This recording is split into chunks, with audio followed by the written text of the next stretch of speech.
welcome to today's episode of Chef Talk. I'm your host, Daniela Smallwood, and I am so excited to be back with you again for another month. This month is important. Why? Because it is a wellness month at Thompson Hospitality, and we are going to be hosting a wellness fest. You may be watching this from the wellness fest actually today, or you may be listening to our podcast or viewing this on our podcast on YouTube. So wherever you're watching or listening from, we are so glad to talk to you today.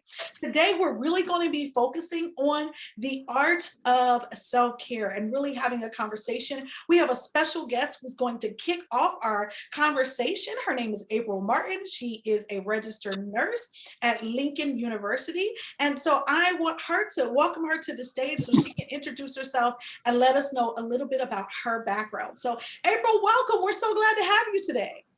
Well, thank you so much. I'm very glad to be here. Excellent. So if you don't mind, just tell us a little bit about what it is that you do at Lincoln University and how you kind of gotten into this role.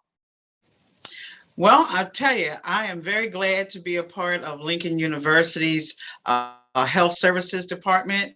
I've only been here since July 12th, and I am nearing the time in my career that my goals and objectives are different.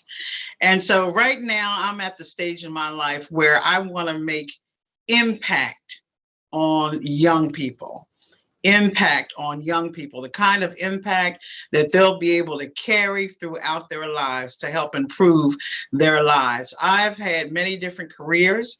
I started out in my college career as a business student. I worked for Mobil Oil for 10 years in stock accounting, went on to nursing school. I was the director of a subacute unit in a skilled facility. I was a nursing home administrator for a while. For the last 18 years, I was in home infusion, coordinating the transition from patients in hospital to home care with specialized infusion. And after that, because of the pandemic, job titles and things change. And I just began to look at my career differently. And like I said, I was so glad to be a part of this institution. And I'm settling in just fine. Awesome. Well, I am sure Lincoln University is happy to have you. Thompson Hospitality and all of the HBCUs and campuses we serve are so excited that you would take the time to pour into us and really have this conversation today. As we developed our Wellness Fest, it was really important for us to create moments in campus dining and across our campuses where students could really focus in on their wellness and having that well-rounded point of being for themselves. Our theme for the academic year is living the Lux life. And so we're focusing on having a life of luxury, not necessarily of a whole bunch of money, but understanding that our health is well, from mental health to emotional health to physical health and wellness. And so we wanted to have this wellness fest and this time to really settle in and understand what it means to take care of yourself. And so Yes. the term self-care, it's kind of become a buzzword, and you hear a lot of people talking about, oh, self-care. And so just to kind of set a foundation, do you mind explaining to us what self-care really is, and is that really what we should be focusing on? Well, when I think about self-care, I think of it under the umbrella of self-love.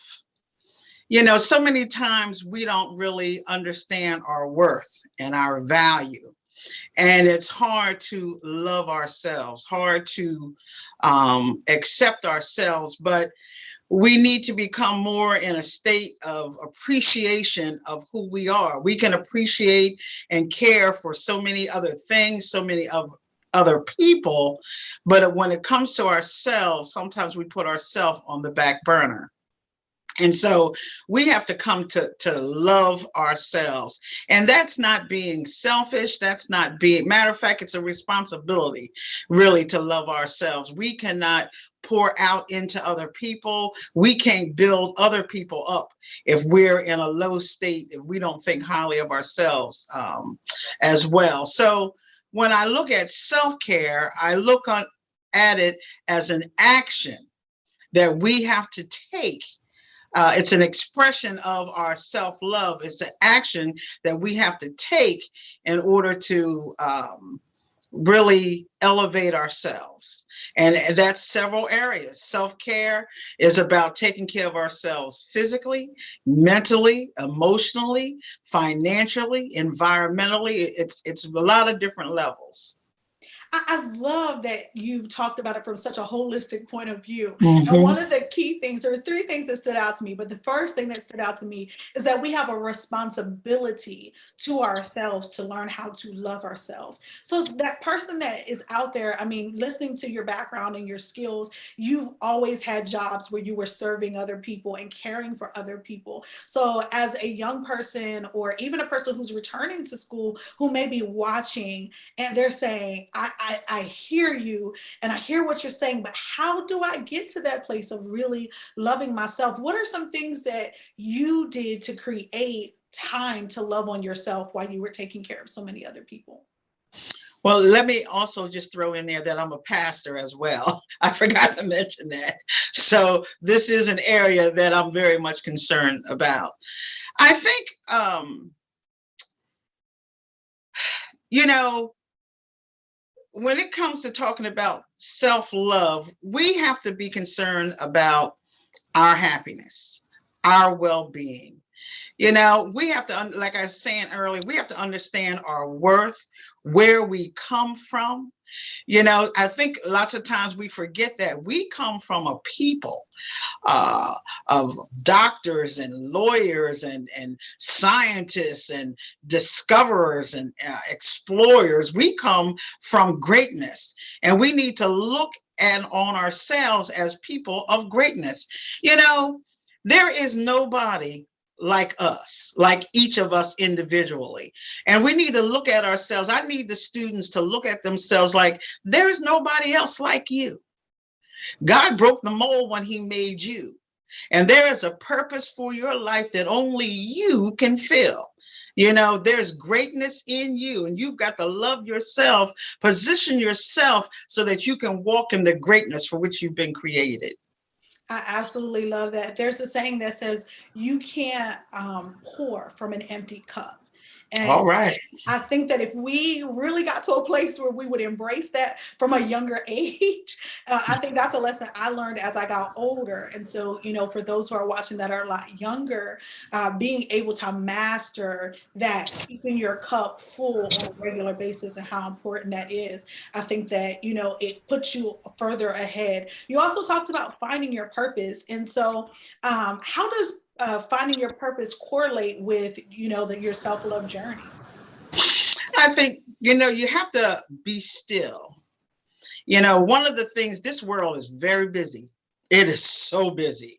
There's a lot of noise. There's a lot of noise. And so, really, we have to learn to take time for ourselves. We have to take time to focus on our own strengths, not only what it is that we like to do, but what is it that we do well. We need to go ahead and pour into the natural gifts and graces that we already have. And in that, you will discover that this is my gift. This is what I do well, and I'm passionate about it. Between having a passion and being able to do something, success is right around the corner. But it takes time to discover that about yourself. It takes being open to learn different things, to not to be afraid to go beyond the norm, and to discover. There's so much to discover. That discovery point is such a good, it's a good perspective too, right? I think sometimes we're so busy going to the next level that we forget to stop and discover ourselves and discover our gifts and discover what is important to us. And so some of those barriers in that place of discovery is some of the misconceptions that are out when it comes to self-care or self-love, what can you say to the person who struggles with where's the line between self-care or self-love and selfishness or vanity and being kind of self-consumed? How do you find the balance between the two? Because in acting out your self-love, and providing yourself with self-care, taking care of your physical needs, financial, social, emotional, it does not hurt you. It does not hurt you, and it does not hurt others around you. When you start getting into things like narcissism and being selfish, there's a hurt along that pathway, right? But when you're involved in self-love and self-care, not only can you flourish as a person, but it changes the environment around you. And it elevates not only you, but it elevates the people that are with you, your family, it elevates your friends. Because I'm gonna tell you, when you position yourself like that, that you love yourself enough to take care of yourself, and your thoughts are on a high level, people who don't mean you no good, they can't be around you. They can't take that. And a lot of times you have to also, because self-care can be tough, because you have to begin to understand, is what's pouring into me and what's taken away from me. You want to be around people, and I want to bring this to people because we're talking about a college campus. So we're talking about peer pressure. We're talking about meeting new people that you may never, coming from a lot of different backgrounds, right? We need to be able to align ourselves with people that are going where we're going. Better yet, people that are already there, that can take us with them. You want to be around people and align yourself with folks that are moving in the same direction. That's excellent.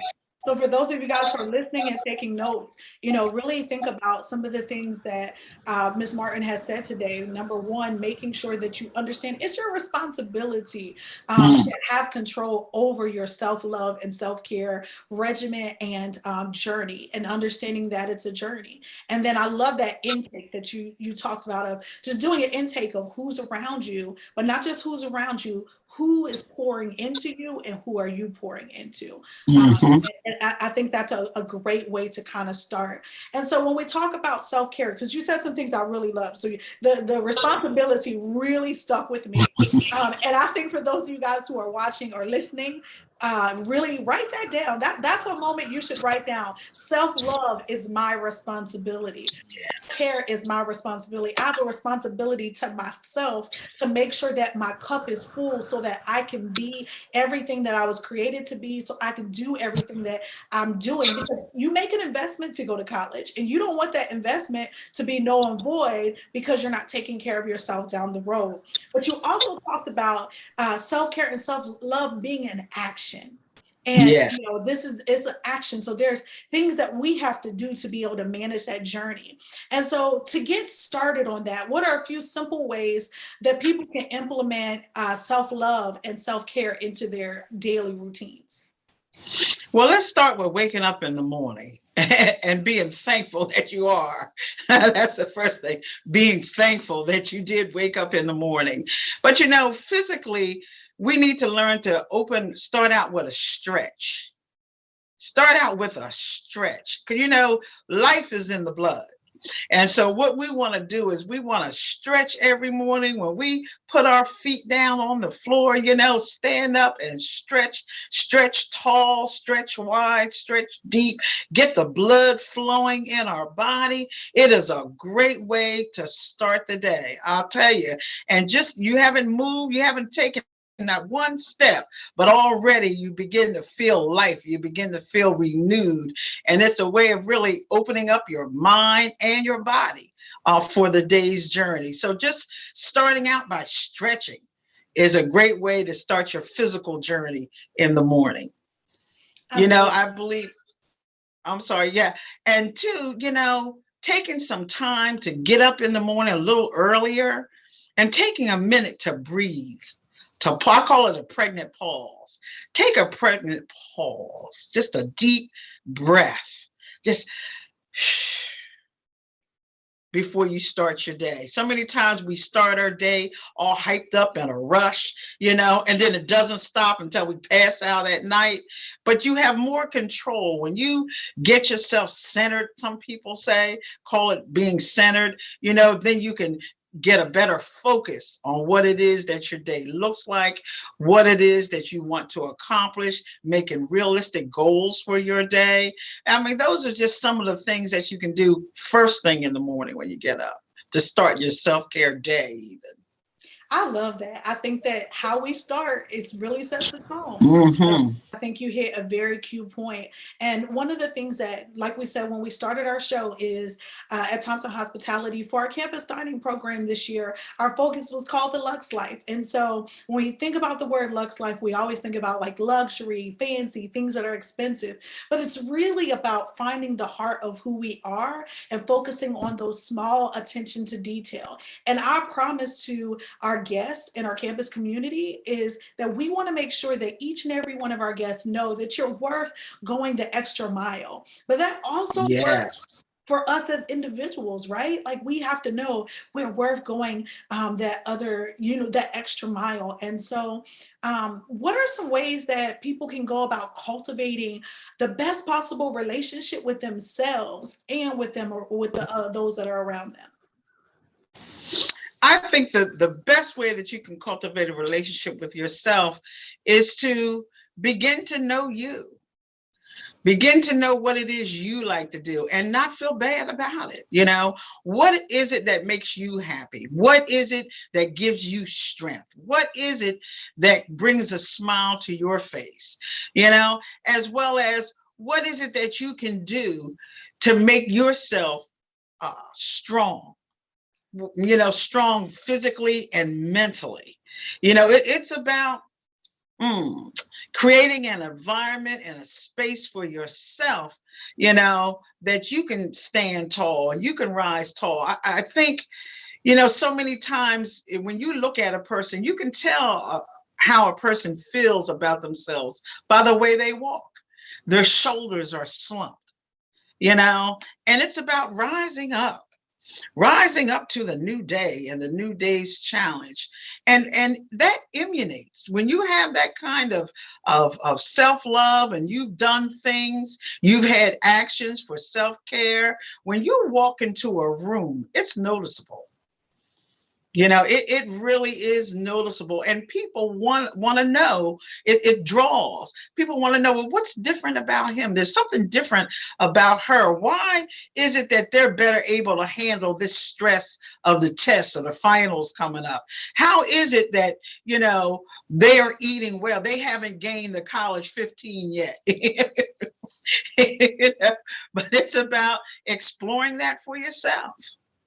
I love that season of exploration. And for those who may have been on their journey and they're saying, okay, I do okay a little while, Nurse Martin, and then I kind of fall off. And then I do a little okay for a little while, and then I fall off. Consistency is definitely that key. Yes. How can students or how can our viewers really remain positive for the long haul? Like, what are some things they can do to kind of, keep those practices on the long haul?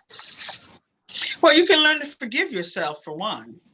You will have them days where you slip up. Instead of that salad that you normally have on Wednesdays, went down there and ate that fried chicken, and not only one piece, but you done dipped down to 3 pieces, right? But we can learn to forgive ourselves, right? And live intentionally. Do what we do on purpose with a goal in mind. It doesn't have to be these grandiose goals, because that can set us up for failure. But one day at a time, what's the goal for the day? Or 1 week at a time, what's the goal for the week? But to be intentional, learn to forgive ourselves, right?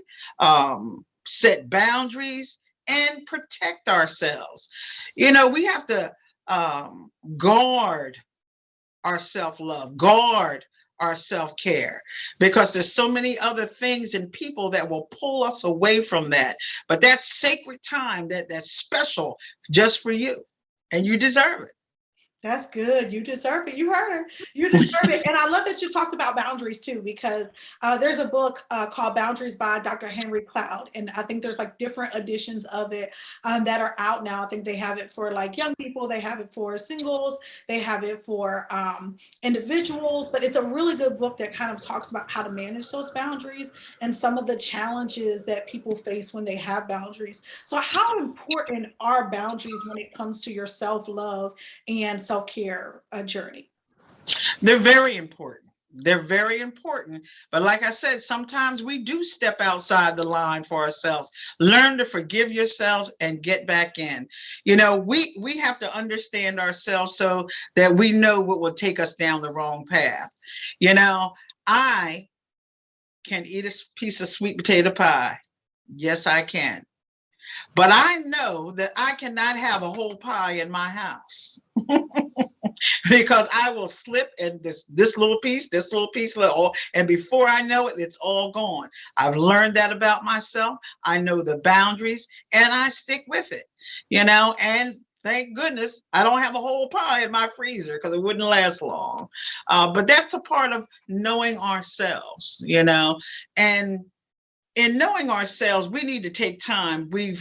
Our students have come from home. They've been in their parents' household under their parents' rules. And now they're at the age now where they're trying to find out who they are as young adults in this process these next 4 years. And so that's very critical that you understand what your likes are, what's good for you, and go after it. Excellent. Well, for those of you guys who have watched part one of our Wellness Fest, we want to thank Nurse Martin for coming and just having this conversation with us on today. I think that some of the key critical things that I heard was one, it is our responsibility to take control of our self-love and self-care journey. But also more than that is the other thing I heard was grace and how important it is to grant yourself grace and forgive yourself on the journey. It's not supposed to be perfection, but it is supposed to be just going after that place of excellence and doing your best. And so, as we wrap up our session, I would just like to give you a few moments to just share your last final thoughts. What is it that you want to just impress upon the hearts of those who are listening and watching on today? Well, what I want to tell these students is you are worth every good thing that there is in store for you.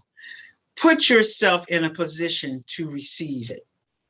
Put yourself in a position to receive. There's good and there's greatness in each and every one of you. All you have to do is unlock it.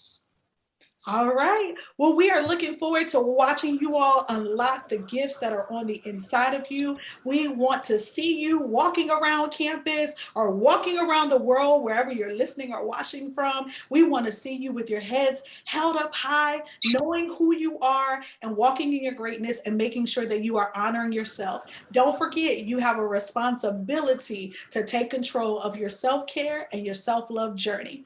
This is Chef Talk that you have been watching. We're looking forward to seeing you on the next episode as we continue our Wellness Fest discussion. I'm Daniela Smallway, and I look forward to seeing you on the next episode. Bye.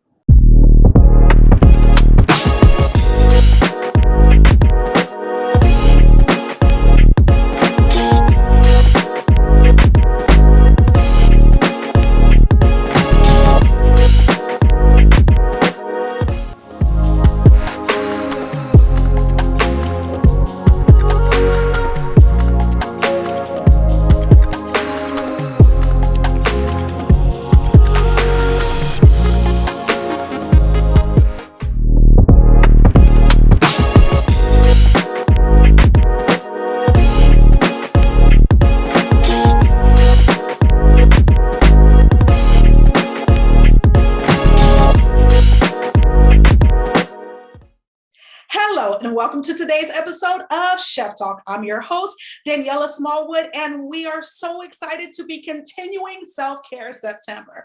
That's right, you are in the middle of viewing our Self-Care Wellness Fest Town Hall conversation as a part of our Chef Talk broadcast. We're coming back with another episode and another person who's going to be able to talk to us about taking care of ourselves. As we talked about in the previous session, we are all about living the Luxe life at Thompson Hospitality and in campus dining. And in living the Luxe life, one of the things that you have to understand, if you're going to be successful, if you're going to be able to enjoy the luxuries of life, then you definitely have to make sure that you take care of yourself. So as we've talked about in some of our previous sessions, we've heard that self-care starts with self-love. And in self-love, that also deals with making sure that we are hitting and understanding the things that happen in our lives that can hinder us from being successful. So we wanted to bring some credentialed people on today who can have a conversation with us about counseling and therapy. And so I want to welcome our guest today. His name is Dr. Harry Mcclary. Hello, Dr. Harry. How are you today? I'm doing well. Thank you for having me. Awesome. We are so glad to have you today. We're going to have a great conversation, and I know that our audience is going to really enjoy talking with you today. So if we could just go ahead and get started, tell us a little bit about yourself, what you're currently doing, and how you got to that point. Sure. So Dr. Harry Mcclary, and I'm a licensed clinical psychologist. I specialize in PTSD and trauma-focused therapy. And I also specialize in working with a military and veteran population.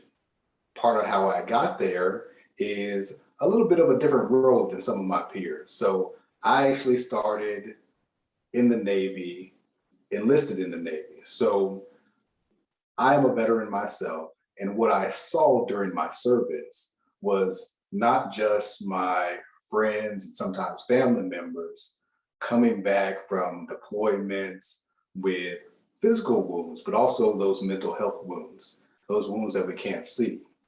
And what I also discovered is that many times there is not a veteran on the other side working with veterans with mental health. And to me, that was always odd because veterans often want to talk to other veterans.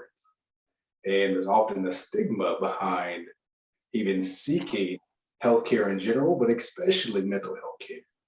So there was a time in my life in which I decided, hey, there needs to be one of us on the other side.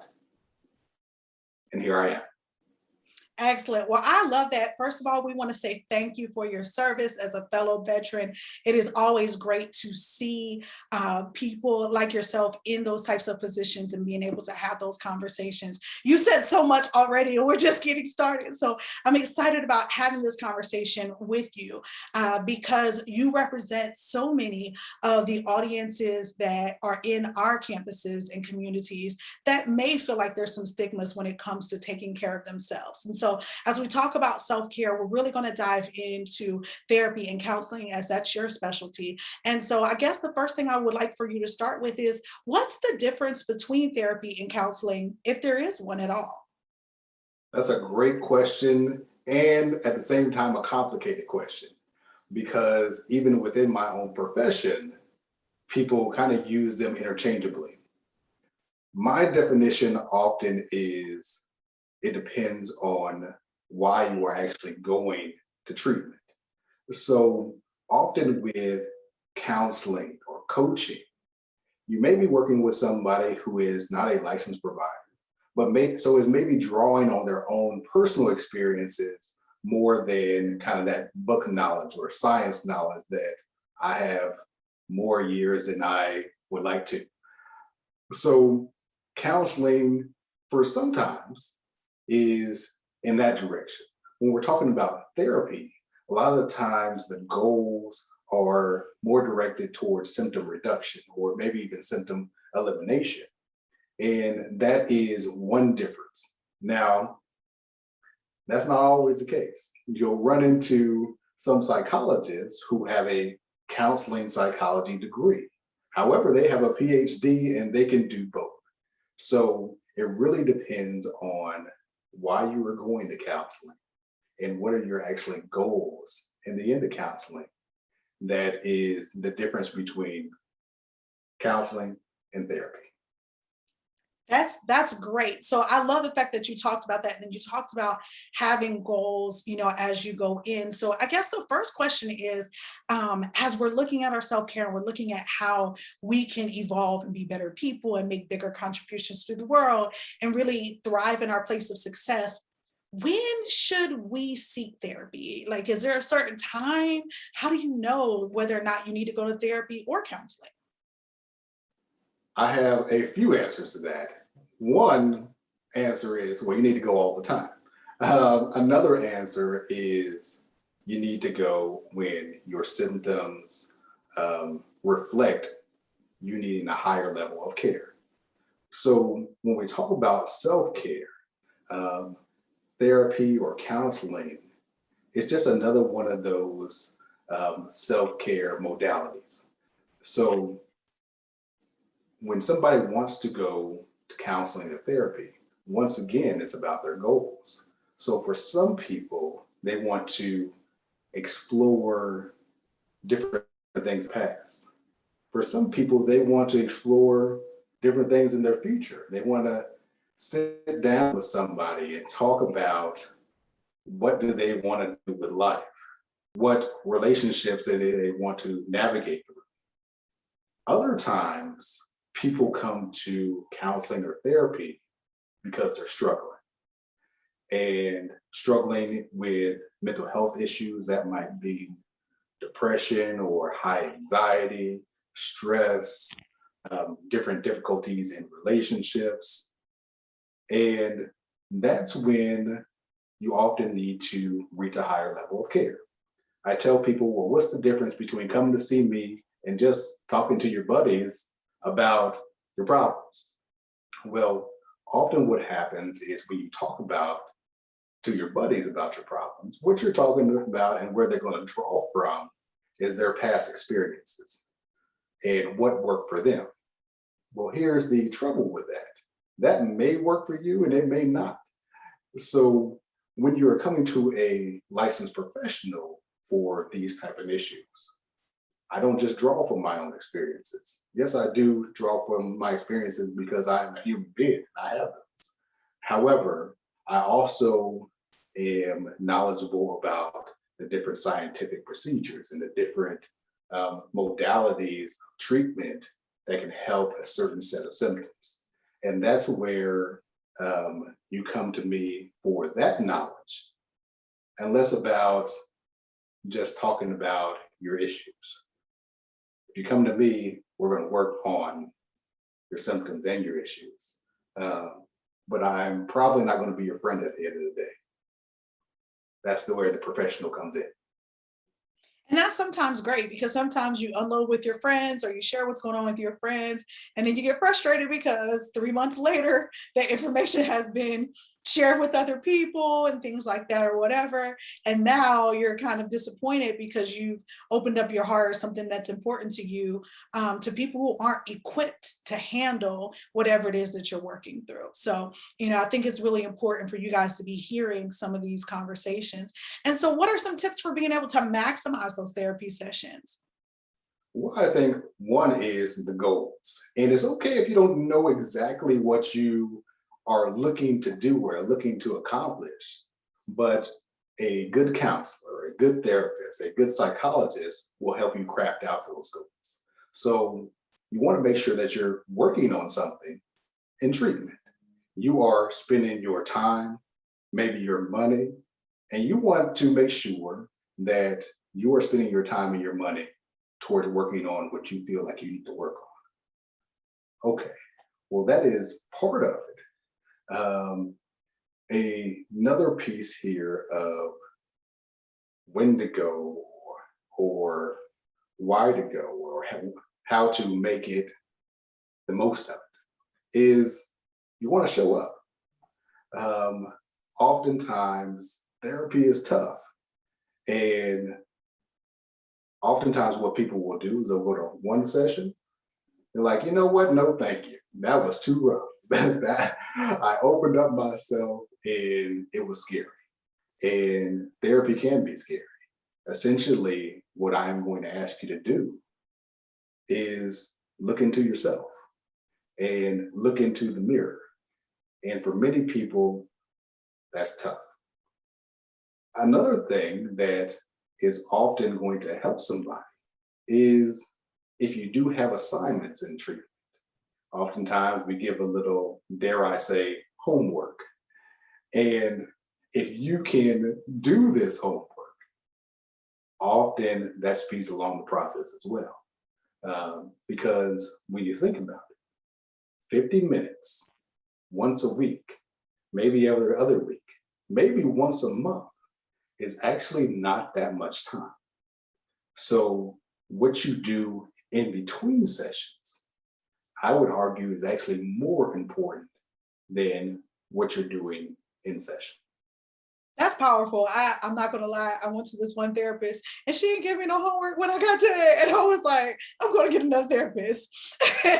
And the next therapist I went to, that's what she did. She gave me, like, every time we talked, we had assignments. And I did see where it made a huge difference between just kind of like talking. Like, and there were times that I just maybe needed to talk and get something out and kind of get clarity. But the assignments and being aware of working on it was a lot more helpful. So I think that's such a good point that you don't hear people talk about. And when we talk about people not talking about things, we have several different communities that we serve on our campuses. And so one of the things that we find is that there's oftentimes a stigma that surrounds in our communities about seeking mental health help. You talked about it from a military perspective, and I can remember what it was like when I was in the military, and you just don't do that. And in the same manner, sometimes, within a college environment, depending on your background or what circles you're in, there's a stigma there as well. So as a college student who's in college, who's listening and going,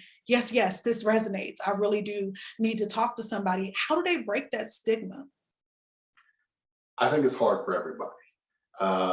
And there are a lot of different cultural aspects that go into seeking out counseling, seeking out therapy. And there's a lot of barriers there, or a lot of minorities. You might hear people say, well, we don't do that. For a lot of men, they're often raised to, oh, well, I don't look at those type of emotions. The only emotion that's okay to have is anger. And then that might even end up being your problem. And why you come to see me, because of that anger. There are so many different environments that have chosen over the years, and a lot of them are opening up to mental health now, that's something that you shy away from. At the same time, many of those same cultures say that you need to work on yourself. So it's kind of a double-edged sword there. So they're coming around. What I would say is you want to try it out. All you have to do is try it. You can go to one session. All counseling, all therapy starts with one session. Starts with making a phone call, or maybe placing an email, or maybe even having a phone call with somebody. Nowadays, during the pandemic, you may not even have to go to the clinic. You might be able to sit in your pajamas in your living room or in your dorm room and have a session there. So the world is starting to open up to mental health treatment. And even the military is starting to open up more to mental health treatment. Because if your mental health is well, guess what? You're actually more functional. You're actually better at what you do. You're a better student. You are a better worker. I tell people I did a lot of my schooling in Palo Alto and Silicon Valley. And there are these big, huge corporations, which I won't say their names, but they have professional chefs. They have sleeping pods. They have video games. And I challenge people, do you think that they do that just because they love their employees so much? Well, actually, probably not. The reality is they have figured out that a happy employee is a productive employee. And all of those things more than pay for themselves. Sometimes you'll even find a mental health professional within those areas as well. Somebody that you can go to while you're at work. So attacking the stigma is important, but it does start with recognizing that somebody that looks like you, that has had your similar background, may also have been to therapy before, may also have been to counseling before. One thing that I use in my profession is myself. So I am 6'1", 235, and African American, male, veteran. And I'm often not what people expect to walk in the door when they find out that they have an appointment with Dr. Mcclary. I also work with a largely male population. And there's something about being able to open up to a fellow man that's a little bit different. It may be their first time that a man has actually asked them about how they feel about a situation. Not what they think about it, not what they did, but their emotional response. And recognizing that emotions are important. Most of us come out of the womb with all the emotions that we'll ever need. And whether you think of this from a faith perspective or from a biological perspective, that means that we probably need them if we're born with them. They all serve a function. Sadness helps us get over losses. Anxiety helps us move. Joy helps us be able to recognize what we need to reproduce in our lives. They all play a role. And if you can recognize that, then you can actually go a lot further in treatment and in therapy. Wow, that was so good. Our emotions all play a role. I think that's something that I've never really heard anybody frame it in that way. Because a lot of times, as we go through life, we start to suppress the emotions that we're uncomfortable with. And so this is just a great conversation to have. And so as we've been talking to campus communities today, I know that your specialty is the military and veteran community. And you've talked about why it's important for all different types of audiences to get help and to seek help. So we know that outside of what you do day to day, you're also utilizing your gift in a very special way. So tell us a little bit about your YouTube channel and what you're doing to really give back to the community. Sure. So a little bit over a year ago, I started a YouTube channel that is dedicated to educating military personnel and veterans and their families and loved ones about mental health. There is so much stigma and misinformation about mental health out there that it is difficult to know who or what to trust. So what I wanted to do is provide education and skills for people that maybe will never see me. I would like every veteran that is struggling to maybe get to therapy one day. But I recognize that may not never be the case. So what I wanted to do is reach those veterans that I can't reach. Reach those veterans that maybe don't want to be reached, but still need the skills, still need the information. I started off this career to help ensure that veterans get the highest level of mental health care. And until they all get it, job's not done.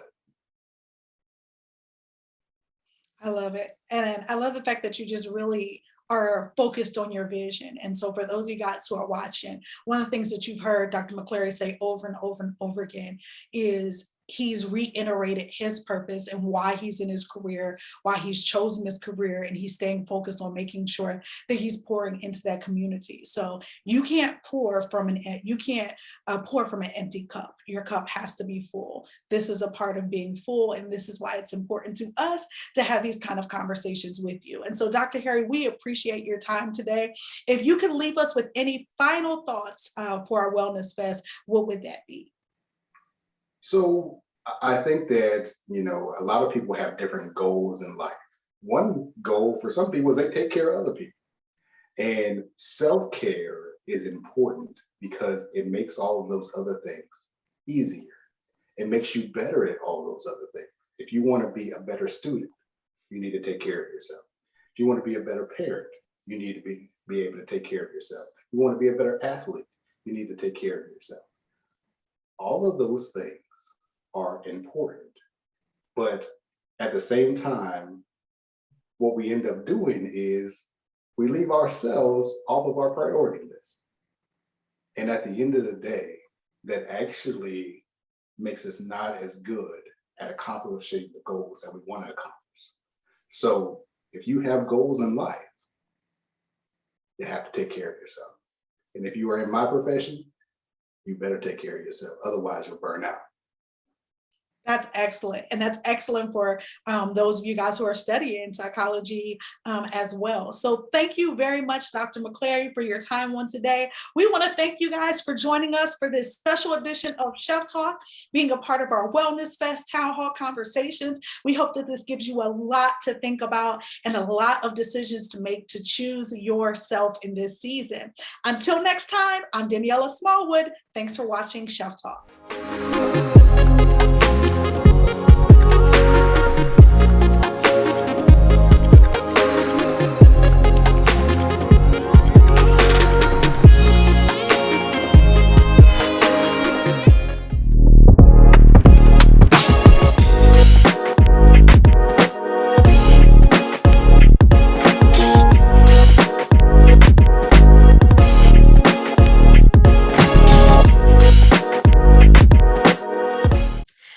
Everyone, and welcome to another episode of Chef Talk. I'm your host, Brianna Williams, and today's episode of Chef Talk is the final installment of our self-care series. So as all of our viewers know out there, Thompson Hospitality has been celebrating Self-Care September, where in this month, we're really committed and encouraging students to honor their minds and bodies to become the best version of themselves. And so in order to do that, we really wanted to highlight some of the resources that we have available to help you maximize your self-care and as well as take care of your mental health. And so for today's episode, we have two very special guests joining us from University of Maryland, Eastern Shore, their Counseling Center. And we have Dr. Malika Johnson, who's the director of the Counseling Center over at University of Maryland, Eastern Shore, as well as Melanie Spencer, who is the mental health counselor over at the University of Maryland, Eastern Shore. So I just want to thank both of you ladies for being with us on the show today. Thank you for having us, Brianna.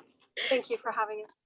We really are excited. And of course, we believe that this will be a lot of great information for students to have and be aware of the resources that are available to them right on campus. And so since we have a lot of ground to cover here today, let's go ahead and jump right into the discussion for today. And so to get started, we just want to take a moment to actually define what self-care is. And so my first question would be to both ladies, in terms of self-care, it's really become a buzzword in recent years. We've, heard it a lot on social media and just on the internet. And so what does self-love and self-care truly entail? Okay. So when we're talking about self-love, we're talking about a state of appreciation for oneself that grows from actions that support our physical, psychological, and spiritual growth. Self-love means having a high regard for oneself and one's own happiness. Self-love means taking care of your own needs and not sacrificing your well-being for the state of others. And that's really important, and one thing you mentioned the idea of not sacrificing your state of well-being for others. I definitely think that's something important, especially for college-age students. As you get involved in a lot of things on campus, you're juggling class, your social life, or any other organizations or things that you're involved with. So being able to understand that there's a limit and to understand that your personal well-being does come first. So I love that. Okay, and so let's move ahead on to the next question here. So oftentimes the idea of self-care can be misinterpreted in a negative light. So how does self-care differ from high self-esteem or selfishness, etc.? I think that sometimes we might feel guilty, especially in a world where we're constantly on the go. Some people might feel guilty for taking time to themselves. And so how can that be misinterpreted in a negative light? So oftentimes, Brianna, people misinterpret self-care as being selfish. And being selfish is totally different. That, when you're selfish, that's to the detriment of others. But having good self-care is about replenishing your soul, replenishing your resources. And self-care is about your whole wellness, not just your mental health, but we're looking at your physical, spiritual, emotional, and mental health. And so if we want to give to others, we can't give to others if our cup is empty, sorry. So we can only give from a full vessel. And so I just wanted to quote somebody, and Karl Lagerfeld said, "Don't sacrifice yourself too much, because if you do sacrifice yourself too much, there's nothing else you can give." So self-care is really about one pouring into you first, and then you can take care of everything else. That's great. I love what you said. And, that's something that we want to encourage, even not just for students, any of our viewers out there watching. We really want you to take time this month to really reflect on how you do practice self-care in your personal life, and that can be physically, whether it's something that you eat, whether it's different activities that you do. I really want you to take some time to self-reflect and think about ways that you can implement some more self-care practices in your day-to-day life. So that's really great. And so before we move on to the next topic, I did want to ask as well, for those who might not give it too much thought, what are the first steps students can take to intentionally begin their self-care journey? Yes. Okay. So the very first thing we would suggest, in no particular order, but taking time to rest, getting the appropriate amount of sleep is so important. Whether you're a 7-hour, an 8-hour, or a 9-hour, it really depends. But just making sure that you know your body and you know the amount of sleep that you need to get in order to be able to be functional. Next, we would say exercising.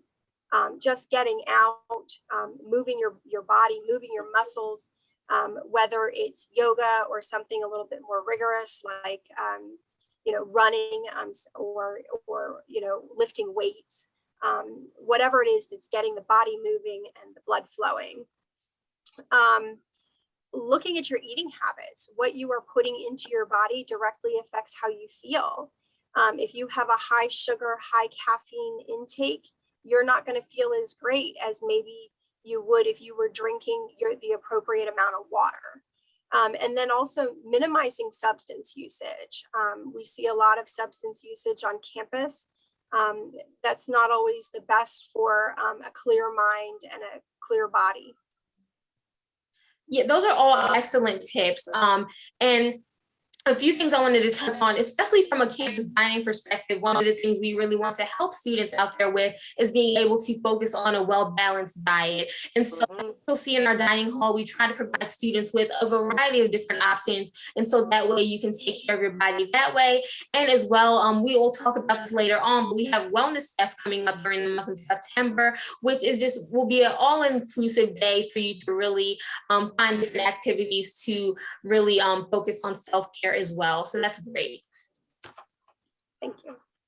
And so let's go ahead on, and you already did talk about daily routines like sleeping and just your water intake and just everyday things that people can do to focus more on self-care. But in addition to that, it's important to note that self-care can go beyond the physical luxuries that we talk about a lot of times, but it can also include changing behaviors, patterns, boundaries, or relationships in your life. And so how can one go about cultivating the best possible relationships around them to truly maximize their overall well-being? Okay. So firstly, I would say go on ahead and treat yourself.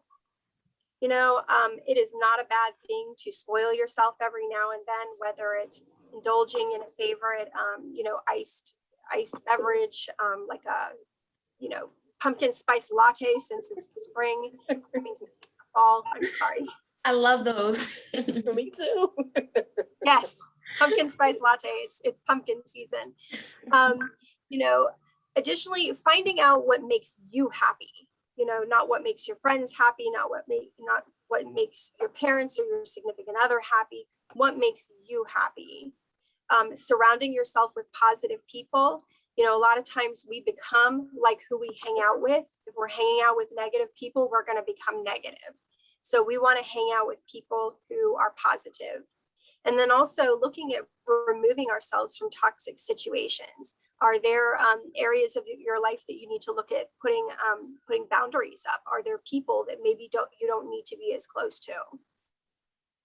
Those are all great points, and one thing about self-care, it goes beyond just physical, and one thing that I have realized that you really want to have people in your life that truly pour into you, pour into making you happy and developing. And if, you find that you have relationships in your life that might be sources of stress for you or just might cause you overall unhappiness, those are something you might need to reconsider as well. So definitely, again, those are great points. Thank you for that, Melanie. Thank you. And just to add, Brianna, too, we want to bust some myths about stress as well. Sometimes we think we mentioned earlier, it is not selfish, but we also think about self-care being all about those luxurious activities, getting your nails done and getting your hair done, or purchasing some expensive items. It could be very simple as taking a few minutes to sit in your chair, 15, 20 minutes to do some deep breathing, or taking a nice long shower or bath, or making your favorite cookies, or making a favorite meal. So it doesn't have to cost anything at all. It could be free of charge. It could mean walking, taking a walk through nature. So whatever it is that boosts your energy, that's what self-care is. And the other thing I want to say too is when we talk about self-care, we think about it in terms of it's just a female-oriented task. It's open to men too. Men need to take care of themselves as well. So it's just not things that we do, but it's a human being thing. We all need to take that time to reflect and recharge. Love that you said that. And that's actually something that we discussed on another episode of Chef Talk. This idea surrounding that, this is not just for women, men are as important, and you're supposed to take care of your mental health just as much as anyone else. And so we definitely have different discussions about breaking the stigma surrounding that, breaking the stigma around therapy, especially for men. And so if you haven't already, definitely check that out as well, because that's definitely an important conversation to have as well. Also, one thing you pointed out too is just to mention that the idea that it can be simple things. A lot of us have smartphones now, so there are a lot of tools and apps that you can download to help you stay on track with your self-care, from tracking your sleep to receiving affirmations to your phone every day, to tracking your exercise and getting in your movement. That's another great way, a simple way that you can stay on track with your self-care on a daily basis. Absolutely. And so also I wanted to ask, this kind of touched on it a little bit as well, but consistency is key when it comes to your self-care journey. And so how can students remain positive to reap the long-term benefits that come along with self-care practices? Okay, so the very first thing we want to do is we want to set a goal. We want to identify what is it that we want, and we start putting realistic benchmarks in place to reach that goal. And that's going to be really important with creating that consistency. So for a person who's struggling to set a goal, but wants their overall objective to be healthier and have more energy, they've got to figure out what is the motive, what is the reason why I want to achieve that objective. And we call this finding your why, and having that why is really important. There's no wrong or right answer. It's whatever is correct for you. I love that. And also what you said as far as setting small goals, one of the big things too is, celebrating the small wins. Maybe you're not always consistent and, it takes a little while for you to get into a routine that works for you.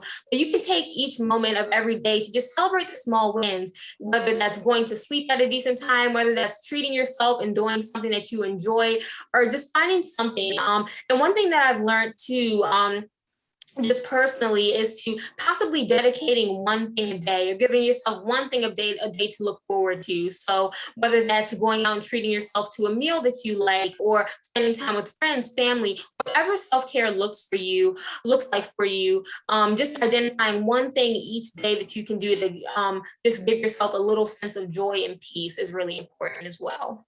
Mm-hmm. And then the other things that we could do is letting go of self-doubt. We are our own worst enemies, and we get in our own heads about if we're good enough or if someone likes me. And so taking the time to erase all of that out of your brain, and then just being active in your own consciousness and say, I am good enough. I can do this. I'm going to get rid of these negative thoughts and put in your own affirmations and let yourself know that I'm worthy, I'm capable, because we have enough to deal with in our outside world. Then we have to fight the battle in our heads. And so we need to be really kind and gentle to ourselves and just know that we can do it. I love that. That's great. And one thing that's great for that too is journaling. That's something that I've personally taken up, just being sure to write down different affirmations, goals each and every day, or as often as you can, just to reiterate, like you said, to be able to build that self-confidence and overall self-love that we're looking to achieve. So that's really great. Melanie? Oh, no, I was going to say, also building a routine helps with that consistency. We call it habit stacking, and that helps us to enhance our consistency. When we're trying to incorporate a new habit, the more we kind of like build that into the routine, the easier it is to keep it going. Definitely. That's awesome. That's definitely a lot of great tips here. And again, these are just small things that you can implement in your everyday life to really make all the difference later down the line. And so moving forward as we continue to grow, so beyond self-care practices, in what other ways can students work towards becoming the best version of themselves? So earlier I mentioned that wellness wheel that incorporates spiritual, physical, mental, emotional well-being. And one of the areas that is not on the wellness wheel, but it is academics. So if a student is struggling in their academics, it's okay to get tutoring. So engage in a tutoring activity, consult with someone that's more experienced than you in that subject area. Have a peer support group. Be strict with your boundaries. So you have a paper due tomorrow and you can't go hang out with your friends today, because guess what happens? If you go out with your friends and you don't get your paper due, then you're gonna be stressed, and then it's just gonna be a cycle of I should have not going out with my friends and should have worked on my paper. And then attend professional development activities to help bolster whatever you are already studying as a student, and just add to your wealth of knowledge that you're gaining not only from your faculty and as a student here, but from outside sources. That's great. And time management definitely plays a big Yes. in self-care.